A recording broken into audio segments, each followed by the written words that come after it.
NASA's Artemis 1 mission is making its way to the moon, starting a new era of lunar exploration. Using communications and navigation services from the Near Space Network, based at NASA's Goddard Space Flight Center, and the Deep Space Network, based at NASA's Jet Propulsion Laboratory, the Artemis 1 mission will be able to communicate critical tracking, telemetry, and science data to Earth. Services from both networks are integrated at NASA's Johnson Space Center in Houston. The INCO console is tasked with managing the communication systems on Orion, making sure that we can send commands to the spacecraft to tell it what to do, receive telemetry and data back from it, receive video and pictures from it. The Orion spacecraft is launching from NASA's Kennedy Space Center in Florida aboard the Space Launch System rocket known as SLS. Close to Earth, it will receive communications and tracking support from the Near Space Network, a global system of ground antennas and satellites that provide either direct Earth communications or relay communications. The NSN, or the Near Space Network, is an integrated network that provides RF, radio frequency, and terrestrial communications to both NASA and non-NASA spaceflight missions.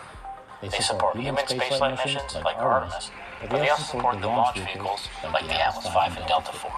From a communications perspective, the early phases of mission pre-launch and launch and early orbit are going to be covered by a new communications system ground stations called Launch Communication Segment, or LCS. Once SLS has jettisoned, the vehicles will transition over to Tejas Communications. Orion itself will remain on Tejas for roughly 2.5 hours into the flight, or after that, transition handover to the DSN or the Deep Space Network. The Deep Space Network consists of 3 global antennas that can communicate with spacecraft far into the galaxy. The network will serve as Artemis 1's primary communication support as the spacecraft orbits the moon, similar to its role in the Apollo days. The Deep Space Network antennas were used during the Apollo program to track the missions, the Apollo missions, as they left near space, which is about the geosynchronous orbit, around 25,000 kilometers above us, and moved on to the moon and then in orbit around the moon. But we would help the Apollo spacecraft do navigation, we'd do communications to and from the Earth to the spacecraft, which included the videos that you see of the astronauts on the moon.